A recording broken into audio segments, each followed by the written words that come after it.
E aí, gente? Tô aqui para dividir mais uma pérola com vocês. Eu espero que Jesus abençoe vocês, porque eu estou encantado com as pérolas que ele está me mostrando. Que é o seguinte: tinha um cara e ele tinha um monte de ovelha. Ele era pastor. E ele ensinou essas ovelhas que quando fosse hora delas comerem, ele pegava dois pauzinhos e batia um no outro. E esse som atraía a ovelha para ir comer. E ele ensinou, todas as ovelhas já estavam acostumadas. Ele saía para fora, batia, era hora de se alimentar, elas iam lá e comiam para comer. Chegou um dia, ele acordou, ele começou a ouvir muito barulho, uma correria das ovelhas. Ele saiu para ver o que estava acontecendo. As ovelhas igual loucas, de um lado para o outro, de um lado para o outro. Algumas caídas, já muito cansadas. E ele não entendeu por quê. Quando ele parou e ouviu, ele olhou para a mata do lado da casa dele. Tinha um bando de pica-pau batendo na árvore. E esse barulho do pica-pau na árvore chamou a atenção das ovelhas. E elas começaram a seguir essas vozes, que não era a voz do pastor. E elas estavam se cansando por causa disso, porque elas não estavam encontrando alimento nenhum. Elas estavam caindo cansadas, caindo famintas. O que essa história tem a ver? Jesus fala em João 10 que ele é o bom pastor. As ovelhas reconhecem a voz dele e as ovelhas seguem. Jesus é o nosso bom pastor. O mundo não é o nosso bom pastor. Apesar do mundo ensinar que você tem que ter prazer, você tem que ser alegre fazendo as coisas do mundo, mas não é o que Deus planejou para você. E Jesus é a nossa vida. O mundo não te traz vida. Jesus ele fala em João 11 assim: eu sou a ressurreição e a vida. Aquele que crê em mim, ainda que morto, viverá. Acontece o seguinte, em 2 Coríntios 4, a Bíblia nos fala, Paulo ensina, que o Deus desse presente século, o Deus com D minúsculo, ele cegou o entendimento dos incrédulos para que neles não resplandeça a glória da revelação do Evangelho de Cristo. Isso é o entendimento das Escrituras, o entendimento de que Jesus te ama.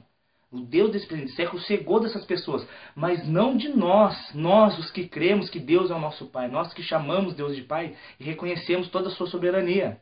Sobre nós é o Salmo 34, olhamos para Ele, fomos iluminados e os nossos rostos nunca mais serão confundidos. Você tem que entender o seguinte, meu irmão, que eu quero passar para você, que essa história me contou.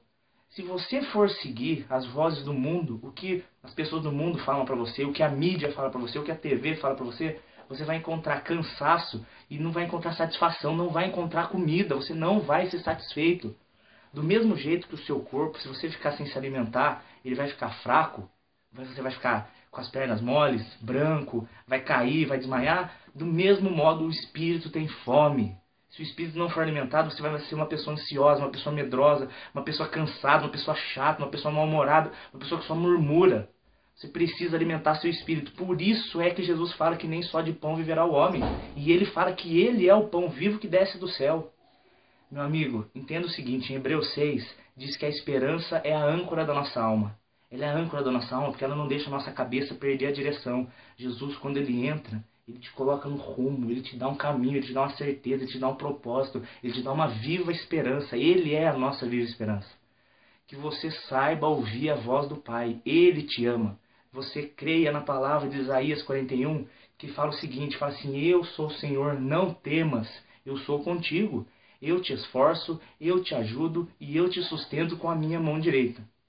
Você se alimente direto da mão do pastor. Não ouça as vozes do mundo. Procure ler as Escrituras todo dia. Ela é o alimento para a sua alma. Ela vai te trazer paz, ela vai te trazer esperança, ela vai te trazer alegria.